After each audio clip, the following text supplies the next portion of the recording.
everybody, it's me Charlotte. Welcome back to my channel. I hope everyone is having a fantastic day so far today, because today we are going to learn how to connect our granny squares. A few days ago I uploaded a video on how to crochet the solid granny square. Today I'm going to show you how to connect those solid granny squares. If you haven't checked that video out, there'll be a link in the description below, or there'll be something up here on the screen where you can click and it'll take you to that video. Today though, we're using the Mattress Stitch to connect our granny squares. Now there are a lot of tutorials on YouTube showing you a ton of different methods on how to connect granny squares. This is only one, and it's one of my favorite.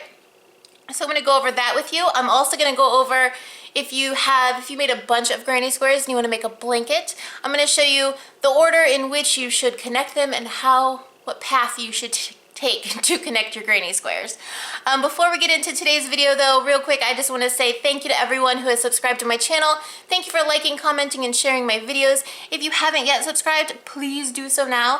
And don't forget to click that bell icon when you do. That way you'll be notified when I upload. There'll be links in the description below if you want to follow me on Facebook or join my private Facebook group. Alright, let's jump into today's video. Joining granny squares with the Mattress Stitch. What you're going to need is, of course, a darning needle. This is my favorite needle. I don't know where I got it or even where to purchase another one, but it is my favorite. I will bring you in close. Maybe you guys have one at home too like this. It just kind of showed up one day. I literally have no idea where it came from, but it is my favorite for sewing anything in crochet or knit. You're also going to need some yarn. And the really cool thing about the Mattress Stitch is you don't need to use the same color yarn that you use to make your granny squares. You can use any color you want because this kind of just gets hidden in the seam. So what I like to do to measure out how much yarn I'm going to need to seam these together is with the Mattress Stitch, it kind of lays flat. Like you pull it tight, so it lays. You're gonna pull it tight, so it's just gonna stay straight pretty much within the stitches. So what I like to do is to measure out how much I'm going to need. I leave myself a decent sized tail. That way I can weave that in at the end. And we're gonna be starting here at the bottom, and I just run it along the seam that I'm gonna be sewing together. And of course you wanna leave yourself just a little slack. So, don't make it so tight, but I promise this way you'll have enough yarn to connect all your squares. You just want to measure the seam that you're actually going to be sewing though. And then leave yourself some more tail yarn to weave in at the end when you cut it and you're all finished. So with that being said, let's start back here at the beginning. I have my tail yarn. I'm going to leave myself enough to weave in at the end. I'm going to start right here. So I'm going to pick up that part right here, and I'm going to make a slip knot.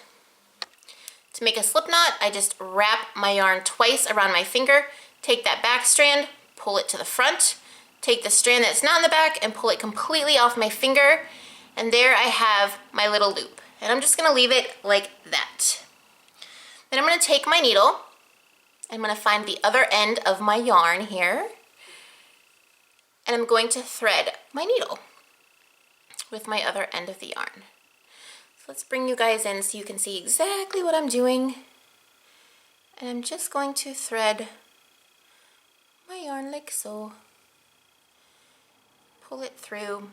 And I don't like to, pull it all the way through. I just leave myself a few inches here and leave it just like that. Now, find the end that we made our little slip knot in. We're going to go ahead and I'm going to bring you guys in close again, all this in close going out. We're going to come down here to the end of our granny squares, and we each have a corner. There's our corner, our whole corners, and all I'm going to do is take my needle and put it right through that hole. Just like so. I'm going to pull it out, and here's that little slip knot that we made, and I'm going to put my needle right through that loop. And I'm going to pull again. Now I'm going to take the tail end of that yarn and the yarn that is connected to my needle, and I'm just going to pull those tight, straighten it out, And now I'm connected to this granny square here. And if you see, I'm really close. I'm really close to this side, which I'm going to be seaming together. So make your knot close to that little side that you're going to actually be seaming together. And then you're going to take your other granny square and you're going to take your needle and you're going to go from behind the granny square right up through that hole, the same corner hole, and pull them just like that. Okay, now this is the fun part. This is the part where it kind of gets tricky, so I'm gonna do my best to show you guys exactly what I'm doing here. If you take your stitches, you're connected right here. There's a double crochet stitch here. You can see the braid. There's one here and here.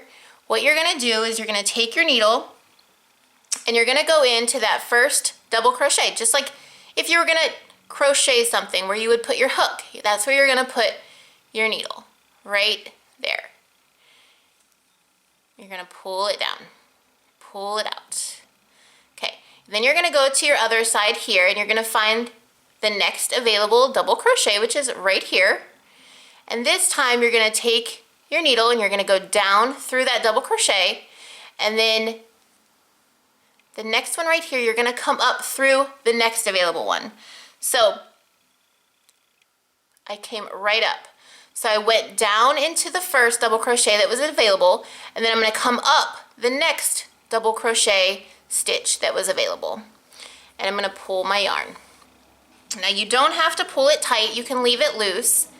And then you're gonna go over to this one. And right where you came out of, you're gonna go into. So we're going right back in to the same one that we came out of on this side. We're gonna go down through that one, and then we're gonna come up through our next one, like so. So I came up, I went down, right here where my yarn was coming out, I put my needle back down through there, and then I'm gonna come up the next double crochet stitch. If that makes any sense, I'm sorry if it doesn't. You're gonna pull your yarn. Again, oops, just dropped my marker. You don't have to pull tight. And then you're gonna go back to the next square. And right where your yarn was coming out on this side, you're gonna go back down through and you're gonna come up this next double crochet.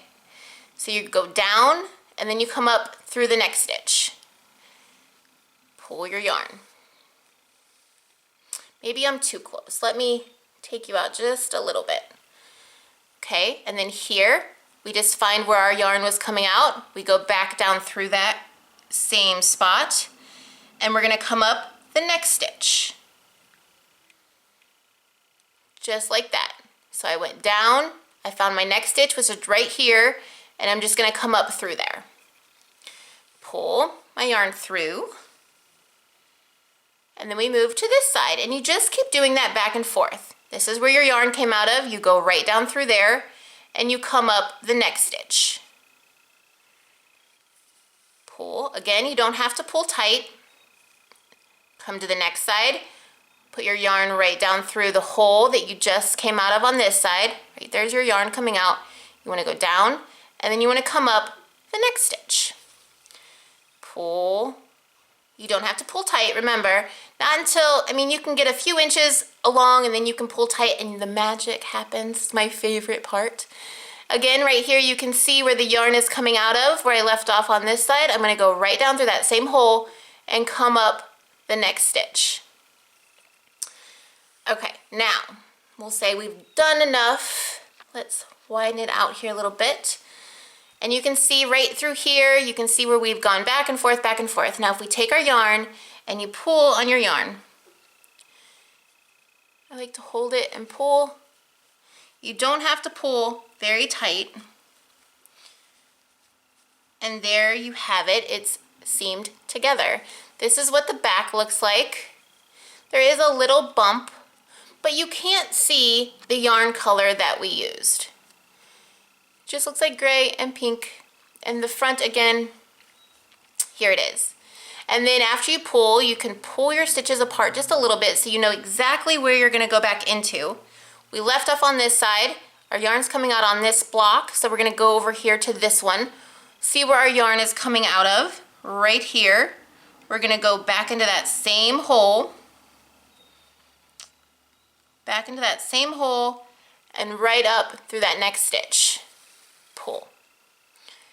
And we just keep going back and forth just like that. You can actually see, here's our yarn coming out on this side. We're going down through it, coming up through that next stitch. Pulling, but not too tight, and we just keep going back and forth like that until you get to the very end, and then you just pull your yarn tight. You cut your yarn, you can knot it if you like, and then just weave it in to the back here on this ridge. And that's how you connect with the mattress stitch. Now, let's say that you have made a lot of granny squares and you would like to connect them all together to make a blanket. This is how we would do that. Don't mind this.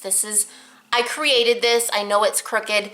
It's not perfect, but it's a good example. So this is our blanket. Here's all our squares. We're gonna lay them out, and this is the path in which we are going to connect them. We are going to start with our bottom right square, this one, and this one. So we have this one, and this one. And we're going to start our stitch. We're gonna start our connecting like so. We're gonna connect these two squares together like we just did. And then what we're gonna do is with the same yarn, we're gonna connect these two stitches. Okay, and then we can cut that yarn and tie it off and sew in the ends. Then we're gonna move over to this block. We're gonna add another block. So these three are connected. 1, 2, and 3. These three are connected.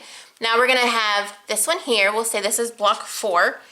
We're gonna take block 4 and we're going to connect. We're gonna do a seam like this. We're gonna go up, we're gonna go over, we're gonna go up and over. So this would be 5 and 6. Okay, so then we have this here. We're gonna put, we'll say block 7 there. And now we're gonna connect block 7 and 4 together. We're gonna go over like that. We're gonna come up, over, up, and over. So we did 7, 8, 9, and 10. And you keep going in that fashion until you are all done. We'll continue going. 10, we'll have 11 here. We're gonna sew 11 and 7 together. And we just keep going up and over, just like that. And then when we run out of blocks on the bottom, we're gonna start up here. And then we're going to connect that. And then we're gonna go up, connect that, up, and you just keep going zigzag until all your blocks are connected. Sorry if I'm kind of, my big hand is in the way, my big arm is in the way, I apologize. And then we've finished like that. And then we just continue going like so, all the way until we are done. And that is how you connect all of them with the mattress stitch. That's how I would do it. That's how I've done it. I actually just completed a little Afghan throw that I connected this same way, and it worked out perfectly. So that's how you connect your granny squares using the mattress stitch. Again, it's my favorite way of doing it. I hope you guys enjoyed this video. That's gonna be it for today. If you like this video, guys, please give it a thumbs up. If you haven't yet subscribed to my channel, please do so now. And if you'd like to follow me on Facebook or join my private Facebook group, those links will be in the description below. So until next time, guys, I hope you all have a super wonderful, fabulous day. Happy crocheting, happy knitting. Bye.